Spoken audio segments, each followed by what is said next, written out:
Bonjour et bienvenue. Mon nom est Nissim Slama, je suis guide et conférencier en Israël et vous êtes sur mon podcast qui s'appelle Israël Décryptage. Quelques remarques avant de commencer cet épisode. La première remarque, c'est que ce n'est pas un podcast professionnel. Ok, j'enregistre avec mon téléphone et j'envoie ça directement sans éditer après, sans absolument rien faire. Donc c'est pas un truc pro. Donc ne m'en voulez pas si y a des bruits et si des fois j'hésite, etc. La deuxième remarque importante, c'est que ça fait 20 ans que j'habite en Israël, et des fois mon français, c'est pas le plus exact au monde. C'est pas grave, tant que vous comprenez, c'est le plus important. La troisième chose, c'est que je suis guide et conférencier dans mon travail. Pour l'instant, il n'y a pas tellement de touristes en Israël, mais si vous venez ici, et je vous invite à venir en Israël, vous savez à qui vous adresser pour vous guider dans le pays. Et je donne aussi des conférences. Vous pouvez, même par Zoom, même si vous êtes en France, on peut faire une visioconférence, comme on dit. Et vous pouvez tout retrouver sur mon site. Mon site, c'est nissimslama.com. Très facile. Et quatrième chose, c'est un podcast que je pense assez intéressant, donc n'hésitez pas à envoyer à vos amis, à votre famille, à toutes les personnes à qui vous pensez que ça pourrait intéresser. Voilà, et maintenant on va commencer cet épisode. Cet épisode, il va être sur Israël et la justice internationale. J'aimerais faire aussi un épisode sur Israël et le droit international, mais on va commencer à cause des événements par Israël et la justice internationale. Je devais l'enregistrer depuis longtemps. Je l'ai même déjà enregistré une fois, mais j'étais pas assez satisfait de mon enregistrement, donc je le refais à nouveau. On va parler donc de Israël et la justice internationale. Pourquoi je vais parler de ça? D'abord parce que c'est ce qui se passe sur le terrain. Il y a quelques semaines, par exemple, il y avait un soldat de réserve de Tzahal, donc de l'armée d'Israël, qui se trouve au Brésil en vacances, et là, d'un coup, il reçoit un mandat d'arrêt. On le cherche, la police brésilienne va l'arrêter, pour crime de guerre, et donc il va être amené pour enquête. Le mandat d'arrêt a été fait par un juge qui est connu pour ses positions pro-palestiniennes et anti-israéliennes, et donc il a amené. Ce qui s'est passé tout de suite, c'est que sa famille, ses amis et le consulat israélien l'ont fait vite fuir du pays, fuir du Brésil. Et c'est pas la première fois. C'est arrivé surtout jusqu'à maintenant, dans les dernières années, à des gens importants, des anciens de l'armée ou des anciens de la politique en Israël. Par exemple, il y a quelques années, c'est arrivé à Tzipi Livni, qui était l'ancienne ministre des Affaires étrangères au début des années 2000, qui est arrivée à Londres, il me semble que c'était en 2016, et qui a été appelée pour une enquête. La même chose pour des généraux, c'est arrivé plusieurs fois à Londres aussi, mais dans d'autres pays. Mais la différence, c'est qu'aujourd'hui, ça arrive aussi, pas seulement avec des généraux, ok, que c'est du grand n'importe quoi aussi, ça change absolument rien, mais aussi avec de simples soldats. Ce qui se passe en fait, c'est qu'il y a une fondation qui s'appelle la fondation Indira Joub. Indira Joub, c'est une petite fille de 5 ans qui a été tuée à Gaza. Okay, c'est vraiment malheureux, c'est une histoire très très malheureuse. On en parle beaucoup, c'est une petite fille qui a été tuée, en fait c'est un dommage collatéral.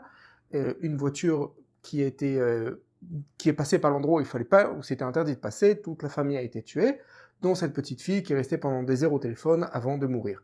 C'est vraiment une histoire très très très tragique et qui vraiment on ne peut pas ne pas entendre cette histoire et ne pas avoir pitié de ces jeunes Gazaouis qui se font tuer.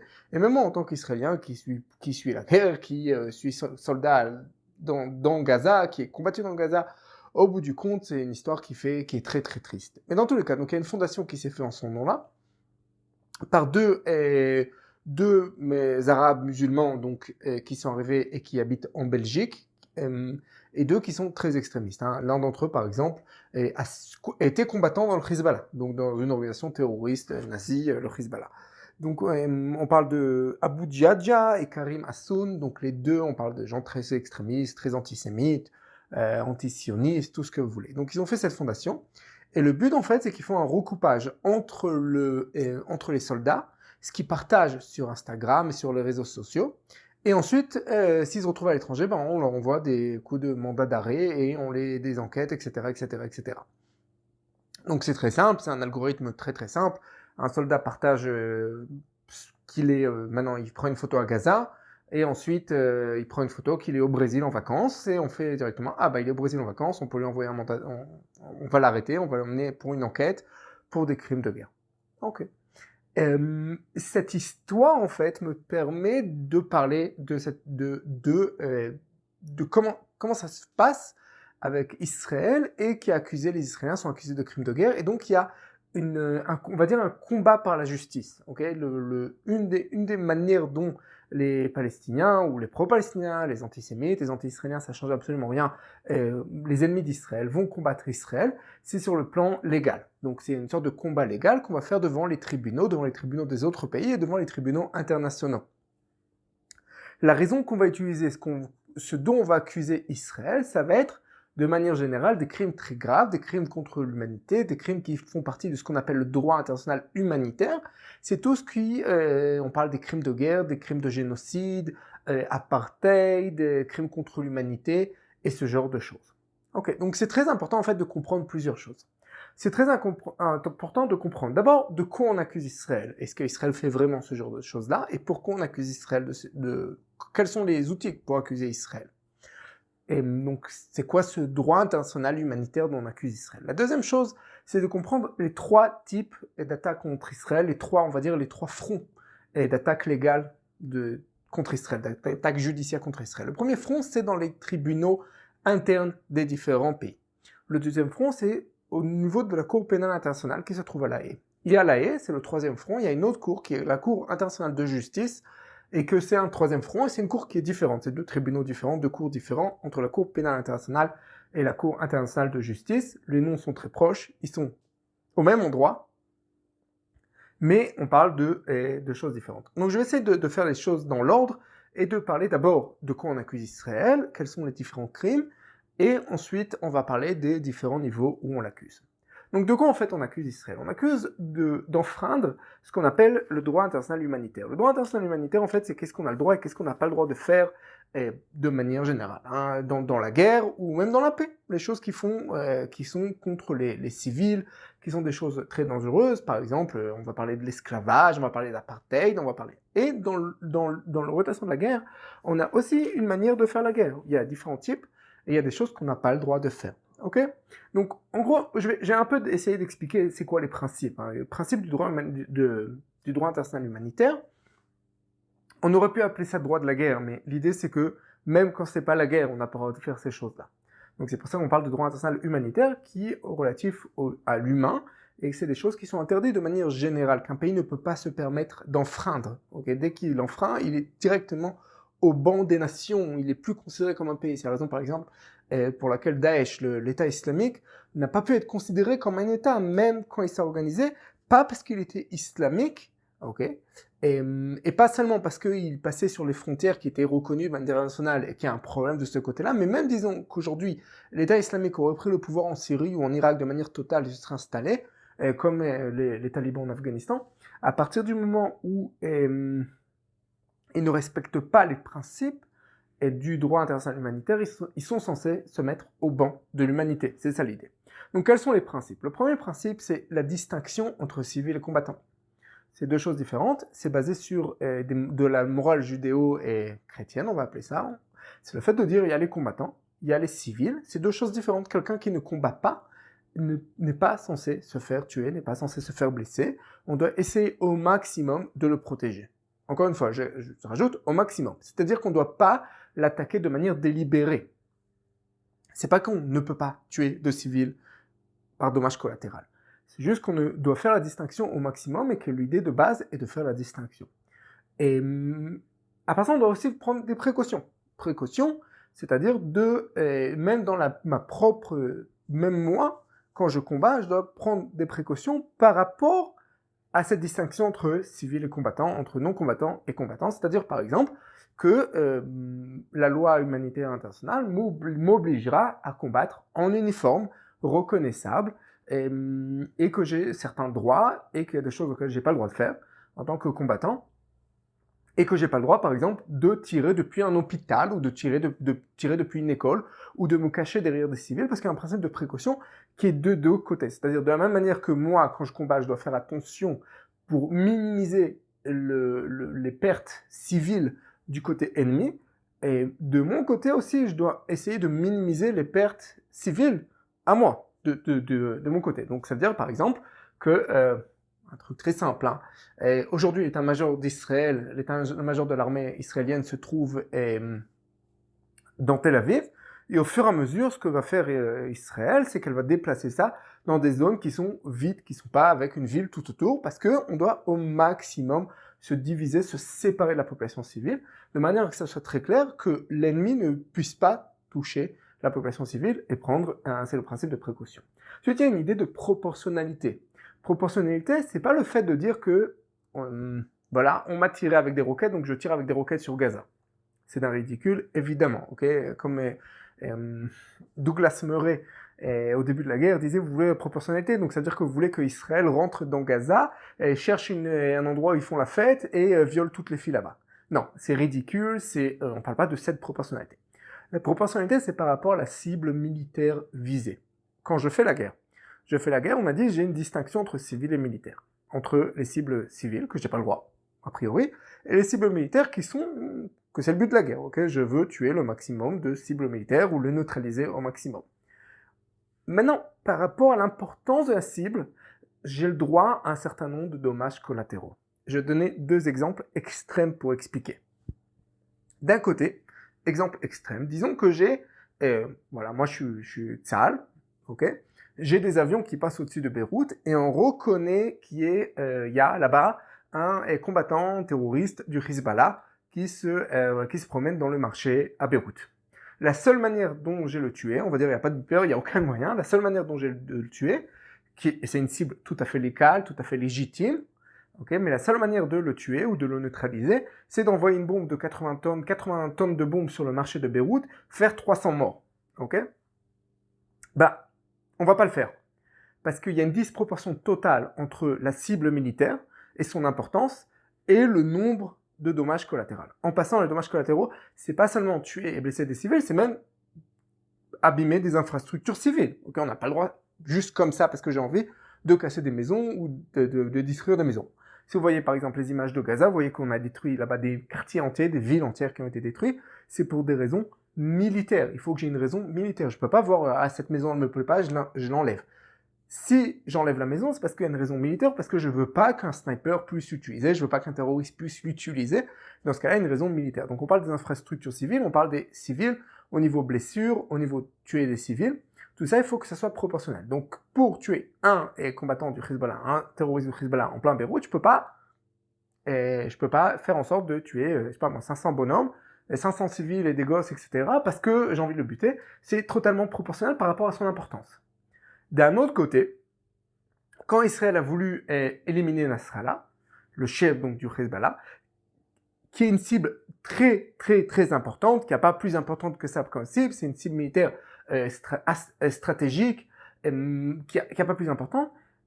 Israël a envoyé 80 tonnes de bombes sur les bâtiments sous lesquels le bunker se trouvait, parce que c'est ce qu'il fallait. Ça fait des tués civils, et ça c'est tout à fait permis. Et par exemple, une autre fois, le premier jour de la guerre de la seconde guerre du Liban, donc on est en 2006, le premier jour de la guerre du Liban, Israël détruit des centaines de maisons avec à l'intérieur des missiles stratégiques du Hezbollah, des missiles à longue portée qui étaient cachés dans ces maisons, et il n'y avait pas besoin de prévenir la population civile, tout simplement, c'était la cible qui était tellement importante, les cibles étaient tellement importantes qu'on a un gros missile qui va être tiré sur Tel Aviv ou sur Jérusalem ou sur Haïfa et qu'on sait que c'est un énorme missile qu'à partir du moment où il va être tiré, il va faire des dizaines et des dizaines et des centaines de morts de notre côté et que pour neutraliser ça, c'est une cible importante, une cible militaire très importante et pour la neutraliser, je suis obligé de détruire la maison sans prévenir la famille et je sais qu'il va y avoir quelques tués civils, évidemment, c'est tout à fait justifiable. Non, ce qui est important de comprendre, c'est qu'il n'y a pas de règle. Il n'y a pas une règle, il n'y a pas une proportion ou avec une mesure exacte de savoir, avec des points, pour savoir à quel point la cible militaire est importante et combien de dommages collatéraux on a le droit par rapport à la cible militaire. C'est tout ça, c'est une manière de réfléchir. C'est-à-dire que chaque armée va réfléchir de manière différente. Les barèmes vont être différents, c'est pas des barèmes qui vont être clairs. Et ça va être décidé autant au niveau de l'État du Premier ministre, ou du président en France, ou aux États-Unis, autant au niveau du simple soldat qui est devant un ennemi et qui doit décider tout de suite est-ce qu'il a le droit, est-ce qu'il n'a pas le droit de faire ça. C'est, au bout du compte, c'est une idée qu'il faut garder une proportion, en sachant que la proportion, chez chacun, c'est un peu différent. Chez chaque armée, c'est un peu différent. Chez chaque culture, elle est différente. Et évidemment, chez les Russes, c'est différent de chez les Français, qui est différent de les Israéliens.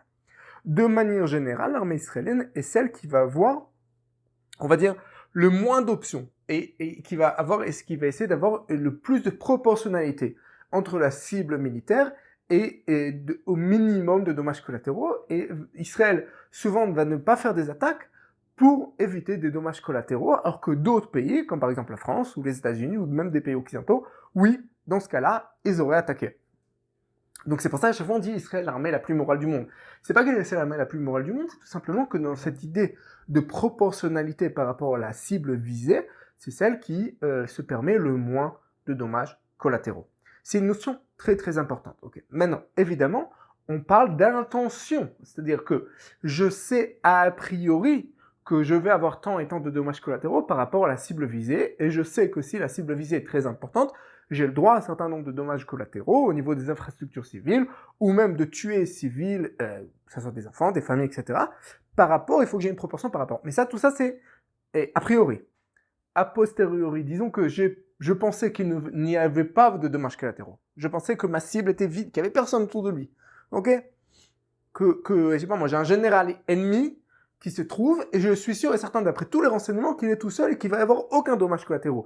Je tire dessus, et au bout du compte, il y a plein de dommages collatéraux, il y a 50 morts, ou 100 morts, ou 300 morts, mais c'était pas de manière délibérée, on peut rien reprocher.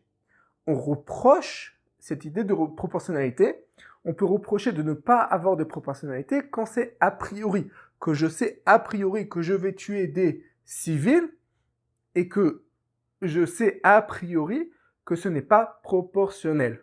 C'est-à-dire que je sais que pour tuer ce gars, disons que je vais reprendre l'exemple du combattant du Hezbollah qui se promène dans le marché à Beyrouth, si je sais que pour tuer cette cible, qui entre nous n'est pas très importante, je vais tuer 300 civils, j'ai pas le droit. Mais si par exemple, si je pense qu'il est tout seul, et que d'après tous les renseignements et tout ce que j'ai vérifié, il est tout seul et je tuerai aucun civil, et qu'au bout du compte, malgré tout ce que j'ai vérifié, a posteriori, d'un coup, on découvre que oui, ça fait des dommages collatéraux sans le vouloir dès le départ, on peut rien me reprocher. Donc c'est très très important à comprendre ça. Ensuite, dernier principe très important, c'est l'interdiction de souffrances inutiles et de maux superflus. Je sais que j'ai des dommages collatéraux, par exemple, mais j'ai pas le droit de le faire de manière qui va faire souffrir les gens. Ok, j'ai aucun droit. Même pour tuer les soldats ennemis, j'ai pas le droit de les tuer de manière qui va les faire souffrir plus que de besoin. Ok, quand on parle de dommages collatéraux, c'est une chose, et la deuxième chose, c'est qu'on n'a pas le droit de faire souffrir juste comme ça. Quand on dit bon en hébreu, il y a un mot en hébreu qui dit stam. Stam, ça veut dire en hébreu juste comme ça. On n'a absolument pas le droit. J'ai pas le droit de, par exemple, si j'ai un soldat ennemi et que je peux le tuer avec un tir de sniper dans la tête et qu'il va tomber sur place sans souffrir, ou je dois dans tous les cas le neutraliser, ou j'ai une autre manière de le tuer et qui va le faire souffrir et je vais lui couper les mains et les pieds et je vais me combattre. Évidemment, on doit le faire de manière avec le moins de souffrance possible. Le droit humanitaire international demande qu'on évite au maximum les souffrances et les maux inutiles, et autant au niveau des civils que même au niveau des cibles militaires qui sont en face de nous. D'où viennent tous ces principes que je viens d'expliquer? À l'origine, ça vient donc de la Bible, donc du monde juif, du monde de la Bible juive, qui ensuite s'est transmis dans le monde chrétien, surtout au Moyen-Âge, on commence à voir ce genre de principes. Et ensuite, on arrive au 19e siècle, on commence à codifier ces principes, et surtout on les codifie vraiment, après la Seconde Guerre mondiale, en réaction à ce qui s'est passé au Japon, donc par les Japonais, pas au Japon, en Chine, par les Japonais et dans le reste de l'Asie, et par les Allemands en Europe, comment ils se sont comportés, et en fait on va faire des conventions qui vont réagir à comment ils ont été comportés, surtout les plus importantes, c'est les 4 conventions de Genève qu'on va faire. Ce n'est pas les seules, mais à Genève, il va y avoir 4 conventions. Un sur les droits des soldats, les droits de la guerre, donc par exemple le fait que comment traiter les prisonniers. Okay, donc il va y avoir sur la manière de faire la guerre, il va y avoir sur comment traiter les prisonniers, il va y avoir sur comment faire la guerre en mer, qui est différent, puisque par exemple on ne peut pas abandonner les soldats ennemis en plein milieu de la mer, il faut les sauver. Et ensuite, un qui traite aux populations civiles, très important, Donc c'est la 4e convention de Genève qu'on va souvent amener. Il va y avoir d'autres conventions, comme par exemple, très importante, la convention sur la répression et la prévention des génocides. Tout cela se passe en 1949 surtout, et Israël, qui vient d'être créé à l'instant, hein, on est en 1949, au début de 1949, jusqu'en mars 1949, Israël est encore dans sa guerre d'indépendance. Donc Israël vient d'être créé et fait partie de toutes ces conventions, les signes, et a énormément d'influence. On parle d'Israël, on parle du peuple juif qui vient d'être assassiné pendant la Shoah. Donc on a énormément. Maintenant, ces différentes conventions, ils vont définir les différents crimes, les différentes choses qu'on n'a pas le droit de faire, ok? Les différents types de crimes. Et c'est exactement les types de crimes dont Israël est accusé, évidemment à tort, aujourd'hui. Donc on parle d'abord de génocide, hein, le crime de génocide. Le crime de génocide, c'est pas seulement comment on comprend dans le langage courant, on parle de génocide, on va dire oui, c'est qu'ils essayent de tuer tout le peuple. Mais si par exemple on prend les enfants et qu'on va essayer on va les kidnapper, on va les prendre, c'est aussi ça du génocide. Par exemple, ce que font les Russes en Ukraine, où ils russifient de force les enfants ukrainiens, ça fait partie de ce qui est interdit dans la Convention contre le génocide. On va avoir des crimes contre l'humanité, c'est en fait le fait énormément de crimes qu'on fait contre les personnes civiles de manière très grave, qui font pas partie des génocides. Okay, donc on parle de tuer, de faire souffrir, de construire des camps de concentration, du travail forcé, de prendre les gens en esclavage, ce genre de choses. On va avoir les crimes de guerre, donc c'est-à-dire pendant la guerre, que c'est les soldats qui vont faire ces crimes de guerre, qui vont tuer des civils, qui vont faire souffrir, qui vont... Tout ce que vous pouvez imaginer, les viols, et tout ce qu'a fait en fait le Hamas le 7 octobre.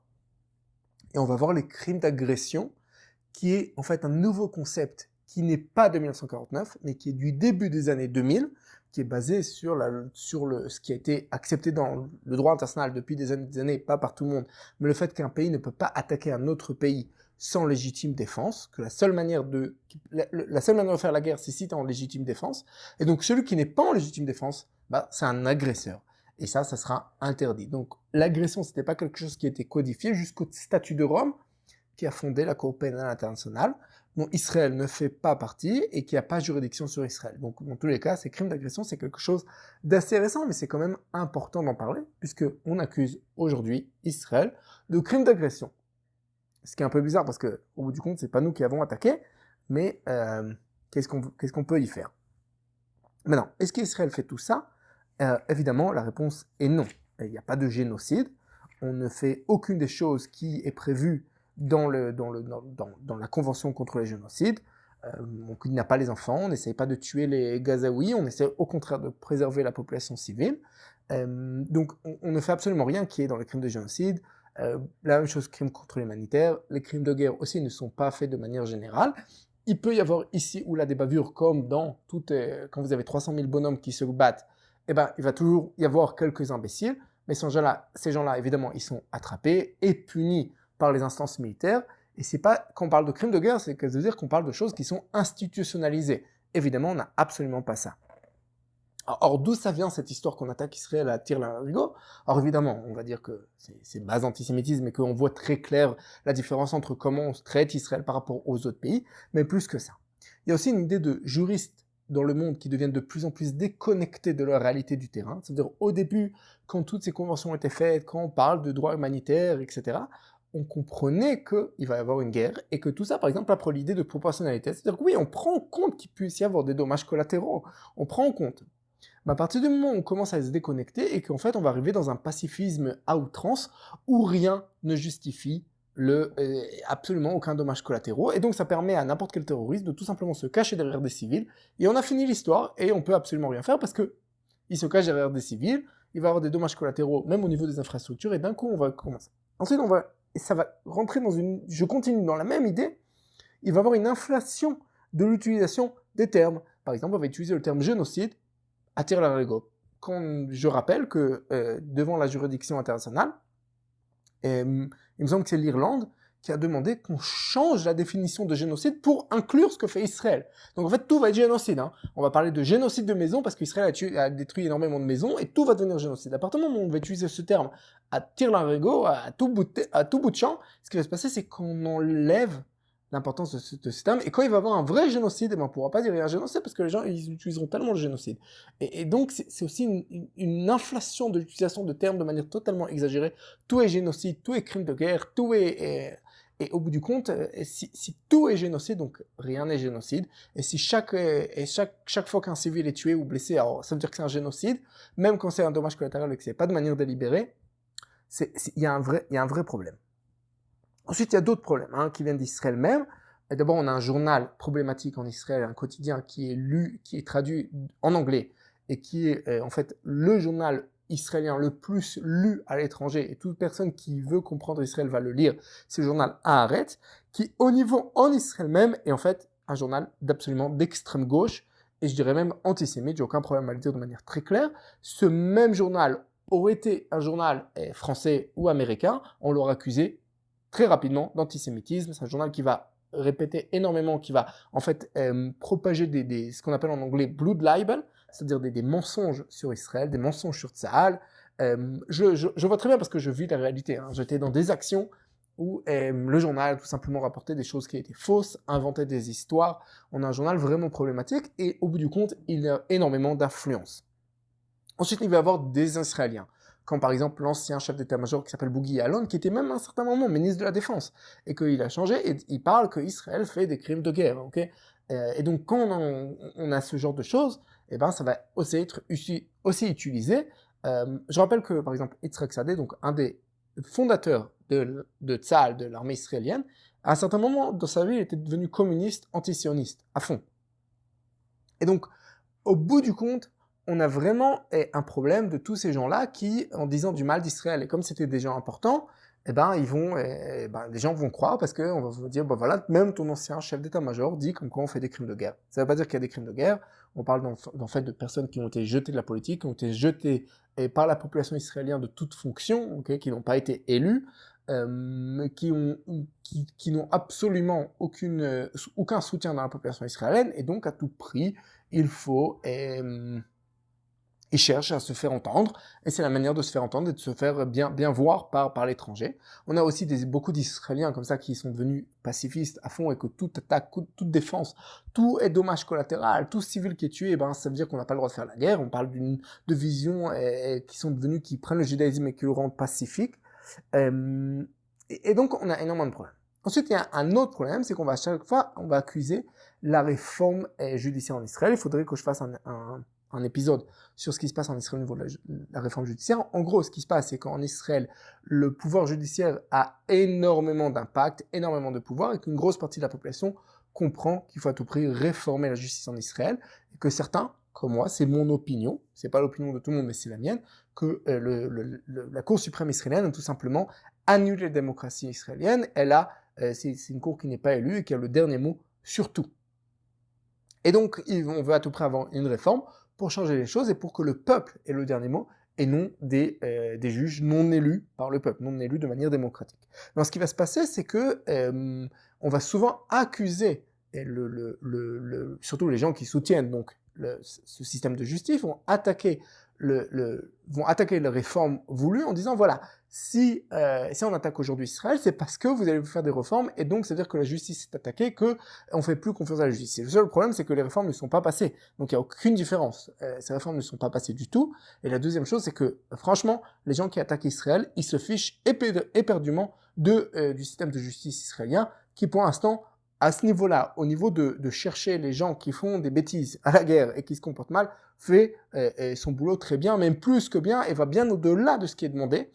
Et on ouvre énormément d'enquêtes, beaucoup plus d'enquêtes que besoin, et même des choses qui sont tout à fait permis, qu'on va faire des enquêtes sur chacun. Imaginez que par exemple, il y a eu des enquêtes sur des gens le 7 octobre qui ont tué des terroristes, et qu'ils ont tué des terroristes de manière qui sont en plein combat, et que le gars il a fait preuve de violence par rapport à un terroriste pour savoir où ils sont les otages, et qu'il lui a donné 3 baffes, ou qu'il a frappé un peu, et que, j'exagère un peu le trait, mais oui, il y a eu ce genre d'histoire, qu'on va les accuser d'avoir fait preuve de cruauté envers les terroristes le 7 octobre pendant les combats.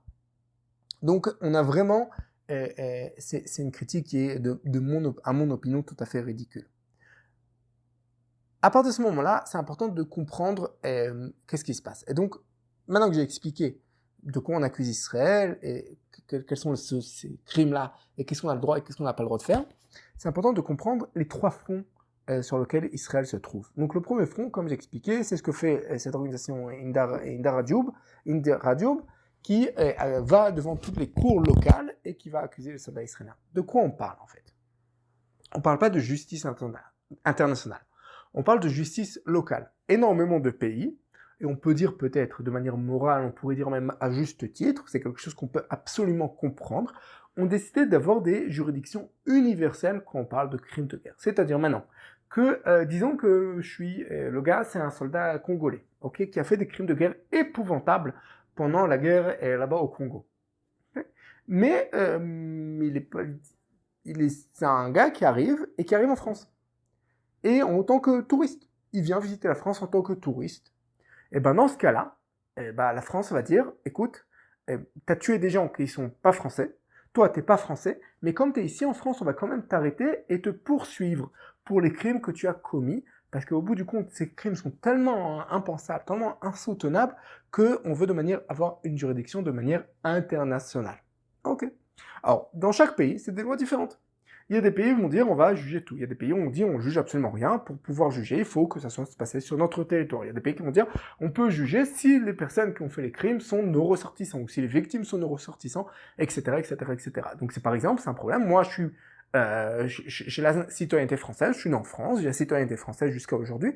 Donc si j'arrive en France, il se peut qu'on puisse m'arrêter en me disant voilà, toi t'es ressortissant français, donc il faut à tout prix qu'on puisse te juger ou au moins faire une enquête. Alors évidemment, moi j'ai fait aucun crime de guerre, mais on peut m'arrêter pour enquêter. Si on dit qu'Israël fait des crimes de guerre, donc on va enquêter. Donc vous me dites oui, mais pourquoi on vérifie que Israël? Au bout du compte, le fait est qu'Israël n'est pas cru. Et que, de manière générale, dans le monde entier, on va dire qu'Israël fait des crimes de guerre. Si vous posez n'importe quelle question, c'est tout simplement une question de médias, une question de mauvaise image d'Israël, et qu'il y a un a priori sur Israël qui a fait des crimes de guerre, alors qu'au contraire, on fait absolument aucun crime de guerre, mais voilà le problème. Maintenant, il y a plusieurs problèmes avec ça, ok? Et il y a plusieurs manières de régler. D'abord, évidemment, c'est un problème de communication. La raison pour laquelle c'est parce qu'il y a un a priori qu'Israël ferait des crimes de guerre. Mais s'il n'y a aucun a priori qu'Israël ferait des crimes de guerre, disons par exemple un soldat ukrainien qui arrive en France et qui a la citoyenneté française, ok? Est-ce qu'on va l'arrêter? On va pas l'arrêter, parce que personne n'a d'idée que l'Ukraine fait des crimes de guerre en Russie. Alors qu'a priori, je pense que, de manière générale, ils font moins gaffe que les Israéliens. Mais disons, alors que quand c'est un Israélien, d'un coup on va faire. Donc c'est un problème de communication. Et la deuxième chose, c'est qu'Israël doit parler avec ces pays et voir des accords tacites ou des accords écrits, comme quoi on n'arrête pas les citoyens israéliens, comme quoi on n'arrête pas les gens qui ont servi à l'armée, parce que c'est tout à fait impensable. Et on voit directement comment dans les différents pays, ces choses-là sont traitées de manière différente, d'après l'opinion que dans ce pays-là, on a Israël, on a des soldats israéliens, on a de Tzahal, etc. Aux États-Unis, par exemple, on pensera, ça arrivera pas. Il n'y a pas de problème avec ça, parce que aux États-Unis, ils ont une bonne opinion d'Israël, et tout le monde comprend aux États-Unis que c'est Tzahal qui se bat contre les terroristes et pas le contraire. La deuxième chose, c'est que moi, je conseillerais, à titre personnel, aux soldats israéliens, quand vous allez à l'étranger, vous n'êtes pas obligé de mettre tout de suite une photo dans Instagram que vous êtes en train de manger un croissant sur les Champs-Élysées. C'est pas grave si vous attendez quelques jours et que 3 jours après vous dites il y a 3 jours j'étais sur les Champs-Élysées et j'ai mangé un croissant, voici la photo. C'est pas très grave de le faire. Maintenant ça se passe à peu près dans le monde entier et il y a des recoupements. Ensuite, une autre chose qu'il faut faire, c'est vraiment attaquer donc cette organisation. Okay, et à tout prix l'interdire et montrer au monde entier que c'est une organisation qui au bout du compte a été créée par des gens qui ont été eux-mêmes terroristes et qui soutiennent le terrorisme, et c'est très important. Une autre chose qui est très importante.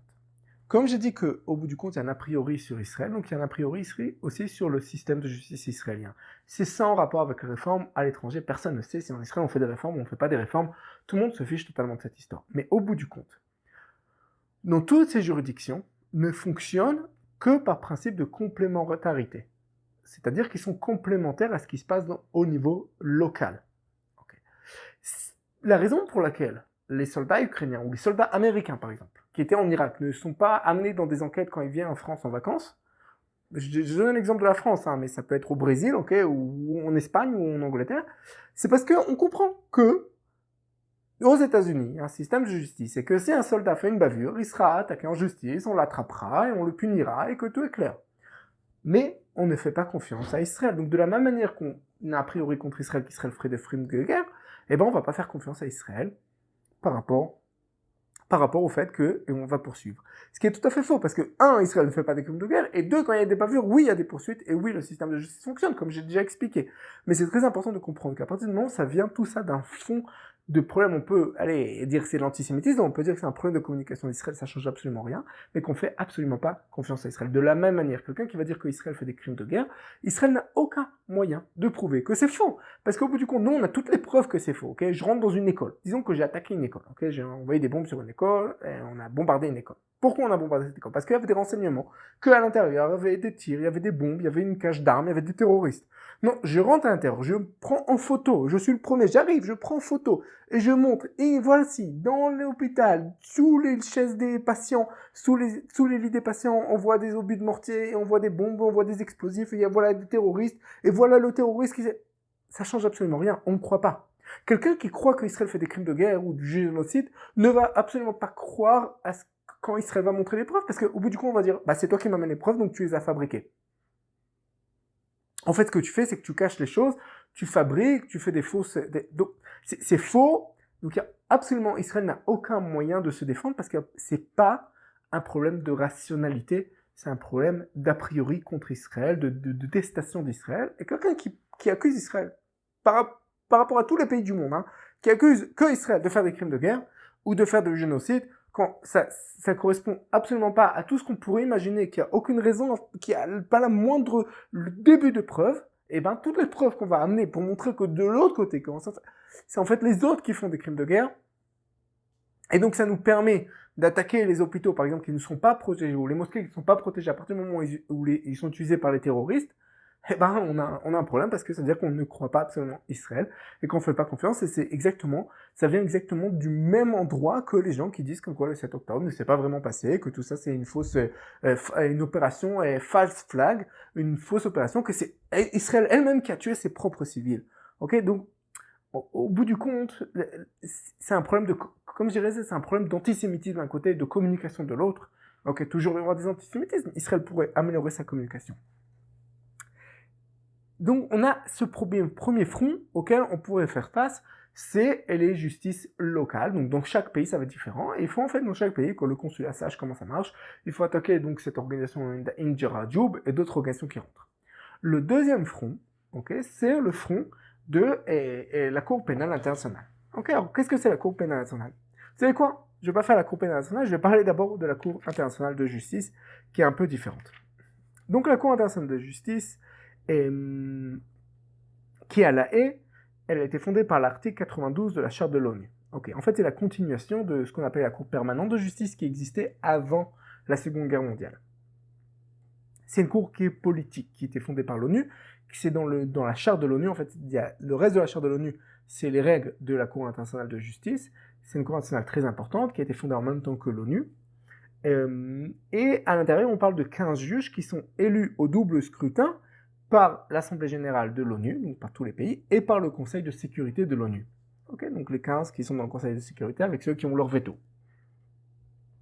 La Cour internationale de justice ne s'occupe que de justice d'un pays contre un autre. Elle ne s'occupe pas de personne. Elle s'occupe d'État contre un autre État. C'est-à-dire qu'un État va attaquer en justice un autre État. Le Nicaragua va attaquer les États-Unis en justice. Donc, dans quel cas ça se passe là? Ça se passe dans 3 cas. Où on parle de compromis.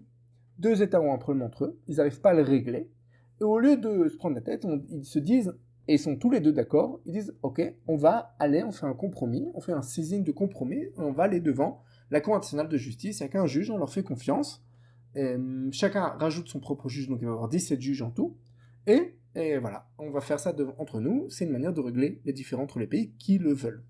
La deuxième manière, c'est une clause compromissoire dès le départ, a priori. Donc c'est pas a posteriori après qu'il y a un problème, mais a priori, un État fait un accord avec un autre État ou avec d'autres États, où il y a une convention avec plein d'États entre eux, et la clause, il y a une clause qui dit qu'en cas de problème, quelle est la juridiction compétente? Et bien ça sera la Cour internationale de justice.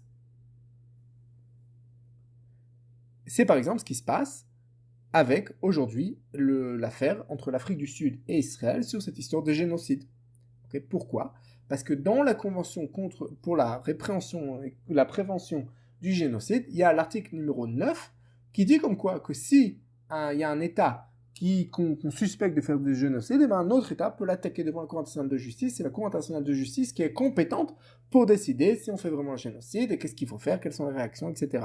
Donc par exemple, c'est ce qu'on appelle la clause compromissoire. La troisième manière, c'est une déclaration facultative de juridiction obligatoire, c'est-à-dire que les États s'engagent, si j'ai un problème avec un autre État, sur n'importe quel sujet, ou sur tous les sujets sauf A, B, C et D, ou sur tous les sujets sauf A, B, C, D et E, F, donc il peut y avoir aussi des conditions, eh ben je suis prêt à ce qu'on m'attaque en justice devant la Cour internationale de justice.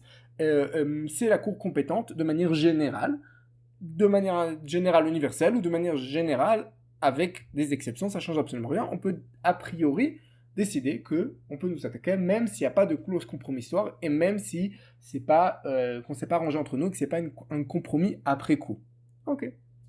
Une quatrième manière de saisir la Cour internationale de justice, c'est des avis consultatifs. C'est-à-dire que l'Assemblée générale peut demander un avis consultatif, un avis juridique, à la Cour internationale sur un sujet spécifique. C'est ce qui est passé en 2004 quand l'Assemblée générale de l'ONU a demandé l'avis de la Cour internationale de justice sur la barrière construite entre la Judée et Samarie et le reste d'Israël pour se défendre du terrorisme. Mais contrairement à ce que j'ai parlé quand un État attaque un autre État, quand on parle d'un avis consultatif, c'est pas un État qui attaque un autre État, il n'y a pas deux acteurs, deux États. C'est tout simplement l'enseignement général qui demande au juge, donne-moi un avis consultatif. Et là, ça va être totalement politique, et ça n'a absolument aucune valeur légale, c'est tout à fait un avis consultatif, c'est exactement comme si j'allais voir mon voisin qui est avocat, ou mon voisin qui n'est pas avocat, et je lui demande son opinion sur une question juridique, ça n'a absolument aucune valeur légale. De manière générale, l'origine du droit que va utiliser la Cour internationale de justice, ça va être que le droit international. Ça va pas être le droit local. Ça va pas dire dans ton pays ça c'est permis, dans ton pays ça c'est interdit. On va tout simplement regarder quelles sont les conventions, quels sont les traités signés entre différents pays et qu'est-ce qui les oblige au niveau du droit international. Comme je l'ai dit, j'aimerais faire que mon prochain épisode sera sur le droit international de manière à un peu expliquer qu'est-ce que c'est. Mais dans tous les cas, on parle de un problème, la question qu'on a, est-ce que la Cour de justice peut juger sur l'équité. Disons que par exemple il y a un problème entre deux pays et qu'au bout du compte il n'y a aucun texte de droit international qui le règle, qui dit qu'est-ce qu'il faut faire, qui a raison, qui a pas raison. Est-ce qu'ils ont le droit d'aller voir de ce qu'on appelle l'équité, d'après voir ce qui est juste? Ok, alors j'utilise pas le terme de justice parce que la justice ne va pas d'après ce qui est juste, mais d'après ce qu'il y a dans la loi ou ici dans le droit. Mais est-ce qu'elle peut aller d'après ce qui est bien, d'après ce qui est moral. Ok, donc ça c'est une question qu'on pose depuis assez longtemps et il n'y a pas de réponse claire. Maintenant, c'est quoi l'histoire entre l'Afrique du Sud et Israël? Ok. Alors comme j'ai expliqué, en 1949, il y a un texte qui est décidé par tous les pays, qui s'appelle la Convention pour la prévention et la répression de crimes de génocide. Ok, c'est en 1948, pas en 1949. Dans cet article 9, on dit comme quoi si quelqu'un fait un génocide, c'est la Cour internationale de justice qui est responsable de vérifier si on fait le génocide et qu'est-ce qui se passe, etc. Et Israël est astreinte à cette convention comme tous les pays du monde.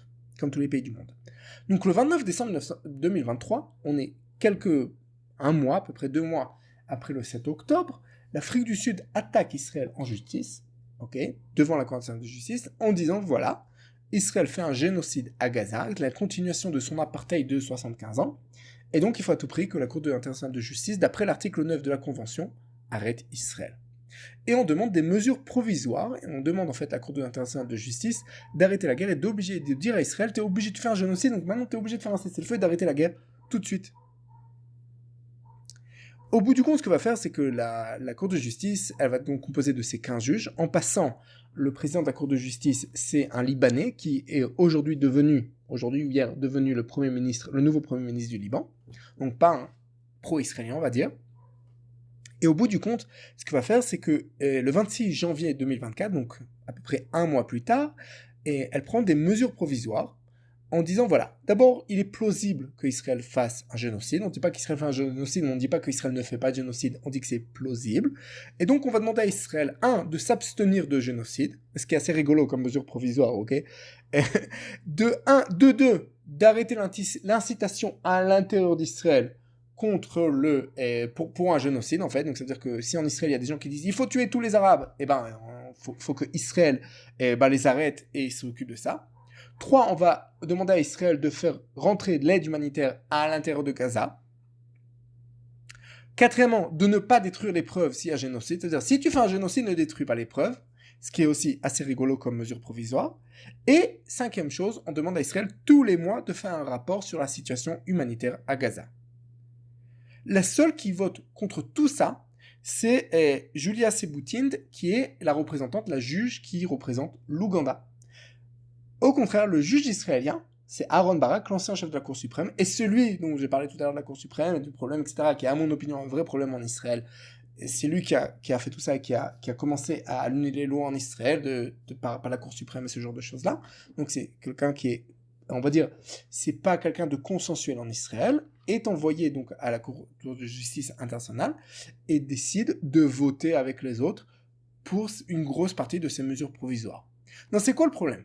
C'est qu'au bout du compte, à part l'histoire du génocide, la Cour internationale de justice ne peut absolument rien demander à Israël. Le texte sur lequel elle s'appuie, c'est la Convention de répréhension et de prévention du génocide. Donc elle ne peut pas demander d'arrêter de faire l'incitation. En passant, ça s'est vraiment passé, et vraiment en Israël, la justice israélienne a commencé à ouvrir des enquêtes contre les gens qui font de l'incitation. Ce qui est assez rigolo, parce qu'ils ont ouvert des enquêtes contre que certaines personnes, et pas contre d'autres qui ont dit des choses pires. Quand c'est un chanteur connu, on l'a arrêté, on lui a fait une enquête, mais quand c'était un politique connu, on n'a absolument rien dit. Mais dans tous les cas, ce qui va se passer, c'est que ça, c'est pas dans la Convention. La Convention ne parle pas d'incitation. La Convention, ça, c'est un truc local. Ça fait pas partie du génocide. La même chose pour l'aide humanitaire.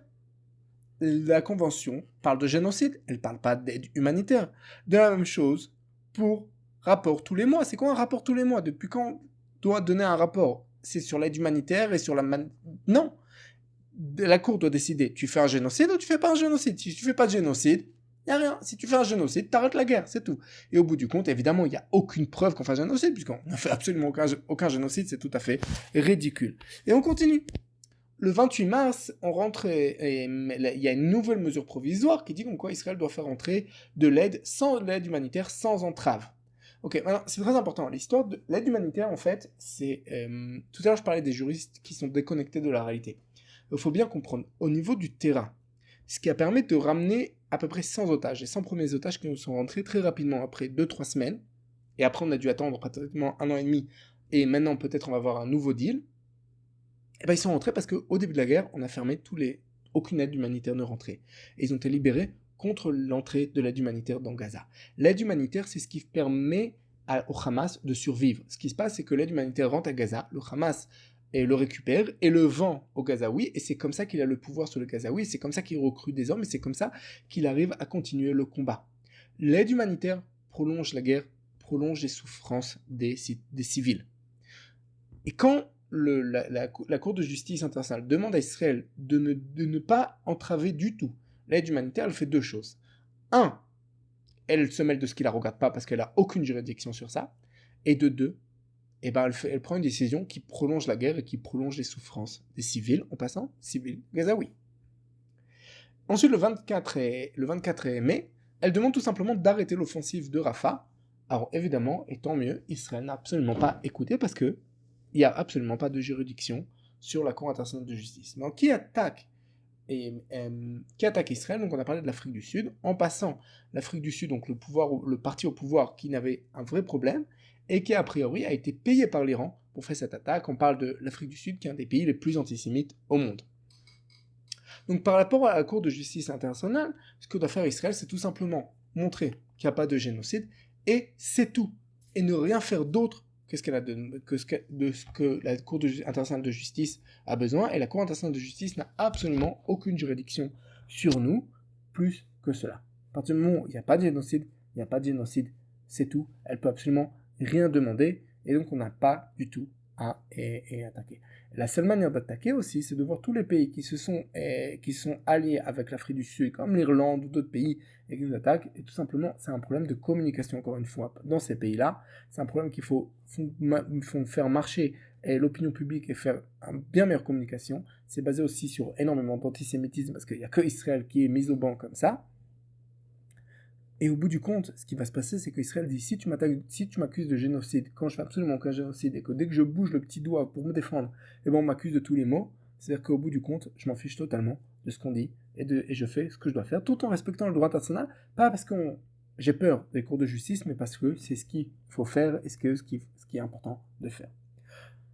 Maintenant, on n'a pas de la Cour internationale de justice, parlons légèrement de la Cour pénale internationale, qui est aussi à La Haye, mais qui est autre chose totalement différente.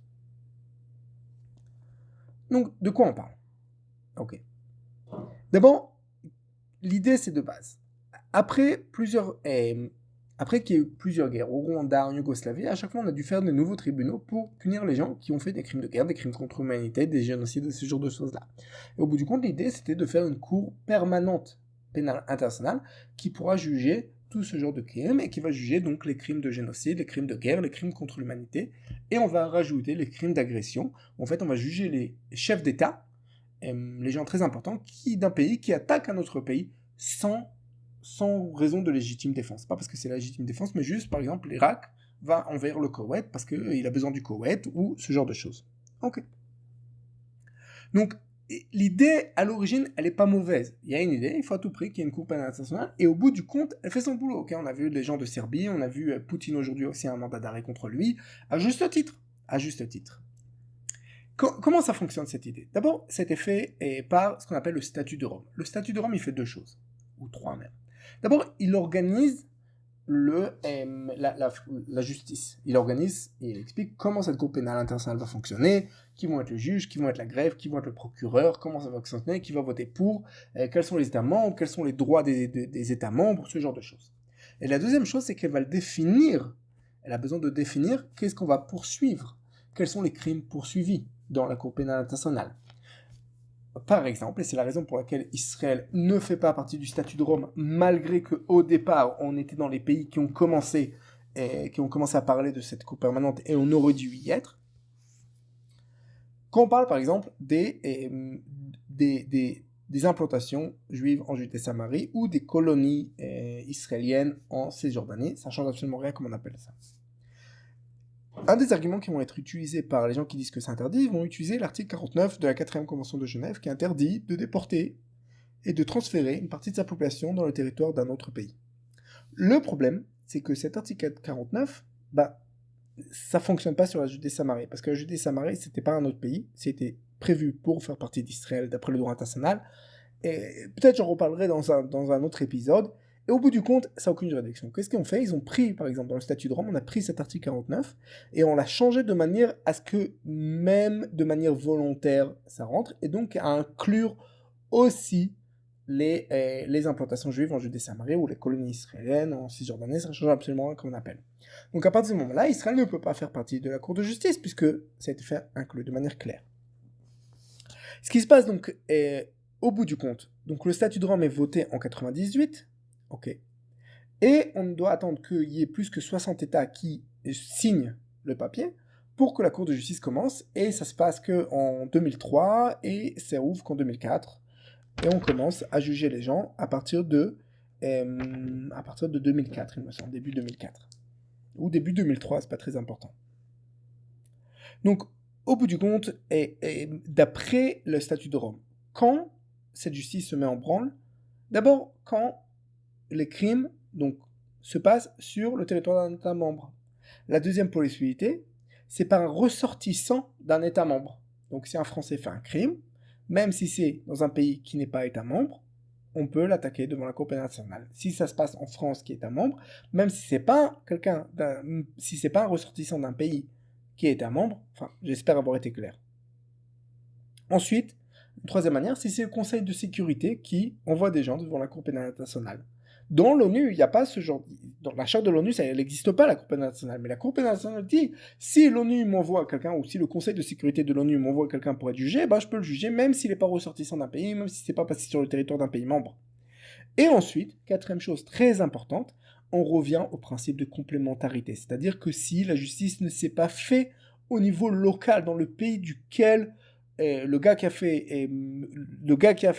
le gars qui a fait le crime ou le territoire sur lequel s'est passé le crime n'ont pas jugé la personne parce qu'il n'y a pas de justice qu'il faut. Ok. Donc, par rapport à Israël, il y a un vrai problème parce qu'en Israël, il y a un système de justice. Donc, à partir du moment où la Cour pénale internationale envoie des mandats d'arrêt contre le Premier ministre israélien et contre le chef d'état-major, contre le ministre de la Défense, l'ancien ministre de la Défense, Yoav Gallant, c'est-à-dire que la Cour pénale internationale dit tout simplement « Je ne fais pas confiance à la justice israélienne ». Et si je ne fais pas confiance à la justice israélienne, ça veut dire que je ne fais pas confiance du tout à Israël. Donc, il y a un vrai problème par rapport à ça. Maintenant, il y a aujourd'hui 125 membres en passant, 125 États, donc qui sont membres. Comment Israël se retrouve sur le banc des accusés là-bas, ou plus exactement, comment Netanyahou et Gallant se retrouvent sur le banc des accusés? Parce qu'ils ont été attaqués en justice. Il va y avoir quelqu'un qui va amener un autre pays, et qui va dire, ou d'autres personnes qui vont dire, voilà, ils ont fait tant de crimes de guerre. Maintenant, on a dit comme quoi, ça peut être que si c'est par un ressortissant d'un État membre, ou sur le territoire d'un État membre. Non, ça se passe. Ces soi-disant crimes de guerre, ou génocide, etc., se passe à Gaza et en Judée-Samarie. Okay, c'est de ça qu'on est accusé, surtout à Gaza. Gaza, c'est pas le territoire d'un État membre. Alors comment ça s'est passé en fait? Ce qui s'est passé, c'est la Palestine a été acceptée. Alors la Palestine, il n'y a pas d'État palestinien aujourd'hui. Il y a l'autorité palestinienne sur le territoire là-bas, mais il n'y a pas de Palestine. Alors ce qui va se passer, c'est que avec le temps, au fur et à mesure, la Palestine va être acceptée au niveau international comme État. C'est pour ça qu'elle va rentrer à l'UNESCO en tant qu'État, puis elle va rentrer, il me semble, en 2016 en tant que membre observateur non membre de l'ONU. Donc on va dire, tu as un État, juste t'es pas membre, tu peux pas voter, mais tu as un État à l'ONU. Et à partir de ce moment-là, la Cour de justice pénale internationale va dire, voilà, c'est reconnu à l'ONU, donc la Palestine, c'est un État, et donc Gaza, c'est sur le territoire de la Palestine, et donc, ce qui se passe, il est un membre, et donc, ce qui va se passer. Non, il y a tellement de problèmes avec ça, parce qu'au bout du compte, on peut dire jusqu'à demain que la Palestine est un État. Pour être un État, il y a une autre convention de Vienne en 1962 qui a été faite, qui décide comment définir un État. Quelles sont les conditions pour être défini comme un État? L'autorité palestinienne ne correspond absolument pas à toutes ces définitions, et donc ne correspond pas aux définitions de l'État, et donc quand elle était acceptée à l'ONU en tant qu'État membre, en tant qu'État et observateur, et quand il est accepté dans la Cour pénale internationale en tant qu'État membre, ça va à l'encontre du droit international. Donc la Cour pénale internationale n'aurait dû, dès le départ, ne pas accepter la Palestine en tant qu'État membre, et donc, c'est pour ça qu'elle n'a pas de juridiction. Elle n'a pas de juridiction sur ce qui se passe, pour plusieurs raisons. Un, parce que c'est pas sur un État membre, parce que la Palestine n'est pas un État, et donc il ne peut pas être membre de la Cour pénale internationale. Deuxième chose, qu'il y a le principe de complémentarité, qu'il y a un système de justice en Israël. Et troisième chose, que le procureur doit vérifier un minimum qu'il y a vraiment eu des crimes de guerre, il doit avoir assez de preuves, une base assez solide pour aller attaquer et demander au juge de la Cour pénale internationale d'émettre un mandat d'arrêt. Évidemment que cette base n'existe absolument pas, puisque on ne fait aucun crime et que c'est du grand n'importe quoi. Donc c'est un vrai problème. Et au bout du compte, on a cette histoire de mandat et d'arrêt international. Et donc, en fait, l'idée, c'est que tout État membre doit arrêter les gens sur lesquels il y a un arrêt. Donc, c'est-à-dire que si Netanyahou passe en France, la France est censée l'arrêter et l'envoyer à La Haye pour être jugé. Maintenant, évidemment, vous comprenez à quel point c'est ridicule. D'abord, c'est un vrai problème au niveau de la souveraineté des États et la souveraineté des nations. Et c'est un vrai problème par rapport à Israël. Maintenant, c'est un problème de communication avant tout, évidemment. On dit, voilà, même la CPI vous a attaqué et dit comme quoi vous faites des crimes de guerre. Comment se défendre par rapport à ça? Ce qu'il faut, c'est d'abord regarder comment les États-Unis, qui sont le grand allié d'Israël, se défendent. D'abord, les États-Unis, évidemment, ils sont absolument contre la Cour pénale internationale, à tel point qu'ils ont fait une clause d'invasion de La Haye. C'est-à-dire qu'ils disent que si un Américain se fait arrêter, le Congrès permet, a priori, sans besoin de déclarer, sans besoin d'une autre permission, au président américain d'envoyer l'armée pour libérer le gars qui est emprisonné là-bas. Évidemment, c'est déclaratif, mais c'est une déclaration d'intention. La deuxième chose, c'est que les Américains ils ont commencé à signer des accords de non-respect des mandats d'arrêt, d'après l'article 98 du statut de Rome. Dans le statut de Rome lui-même, il y a marqué, dans l'article 98, que les mandats d'arrêt, ça ne fonctionne que si ça ne va pas à l'encontre d'autres traités que l'État a signés. C'est-à-dire que si demain, la France et Israël signent une convention, un traité dans lequel on dit, voilà, s'il y a un mandat d'arrêt de la Cour pénale internationale, tu m'arrêtes pas, et que les deux pays signent, eh ben, ça passe très bien, et ils ont le droit de ne pas arrêter. Donc au bout du compte, la troisième chose, Israël doit faire ça. Israël ne fait absolument pas ça. C'est un vrai problème qu'on pourrait signer. Il y a plein de pays avec lesquels on pourrait signer, qui sont membres, et au contraire, signer avec eux, ça montrerait comme quoi, à quel point c'est du grand n'importe quoi. Autre chose, c'est que les Américains commencent à faire des sanctions contre les juges et contre le procureur et là-bas du CPI, et c'est très important pour montrer qu'il y a des conséquences aux actions. Le problème, en fait, c'est qu'on attaque Israël parce qu'on sait on a tout à gagner d'attaquer en Israël et qu'on n'a rien à perdre parce qu'Israël, elle ne peut pas faire grand-chose contre ça. En passant, le procureur, c'est un gars qui s'appelle Karim Khan, un Britannique, et qui a commencé à faire son enquête le 20 novembre 24, donc très rapidement, un an après l'attaque, et qui a une saisine et un mandat d'arrêt à partir du 20 mai 2024. Donc on a un vrai problème que ça s'est très rapidement. Ce Karim Khan, il se trouve qu'il a des problèmes par rapport à la justice, par rapport à des affaires de meurtre. Donc peut-être qu'il y a un rapport, avec cela. Donc on a en fait trois problèmes, les trois fronts. Les cours locales, la Cour internationale de justice et la Cour pénale internationale, et les trois problèmes sont basés sur un même problème de base, qui est la communication d'Israël qu'on doit faire. La deuxième chose, c'est qu'on doit se défendre au niveau légal de manière intelligente, et comprendre que toutes ces attaques légales, au bout du compte, se font devant des cours de justice, mais c'est aucun rapport avec la justice. Parce que si c'était en rapport avec la justice, on n'arriverait pas du tout là-bas. Si c'était en rapport avec la justice, la Cour internationale de justice, elle aurait dit, il n'y a pas de génocide, et on renvoie l'histoire et on se prend pas la tête. Et la Cour internationale, elle n'aurait pas émis de mandat d'arrêt parce qu'il y a le principe de complémentarité, parce que d'après le droit international, la Palestine ne peut pas être État membre, etc., etc., etc. Donc au bout du compte, c'est un problème politique. Et les problèmes politiques, il faut les régler de manière politique, c'est-à-dire faire pression. Tous ces juges-là, et à la Cour pénale internationale, et à la Cour de justice internationale, font partie de pays. Chacun est envoyé par un pays. Il faut faire pression sur ces pays. Alors peut-être qu'il y a des juges qui sont bien de pays qui sont plus occidentaux et donc qui ont un peu plus de mandats et un peu plus de liberté, mais il y a beaucoup de juges qui viennent de pays qui sont absolument pas démocratiques et que si leur président les appelle et leur dire voilà tu juges dans ce sens-là ou dans ce sens-là, c'est très clair que ça va se passer sans problème. Il y a énormément de choses à faire sur cela. Mais c'est très important de comprendre où on attaquer et comment se défendre. Et comme se défendre, encore une fois, c'est un problème politique et la solution est politique. Voilà. J'espère avoir été clair et que vous avez kiffé cet épisode. J'essaierai de faire un prochain épisode sur le droit international. Et voilà, vous pouvez envoyer ça à votre famille, à vos amis qui vont expliquer un peu ce qui se passe et les différentes cours de justice et qu'est-ce qu'il faut faire et comment ça marche. Et voilà, à plus, à une autre fois.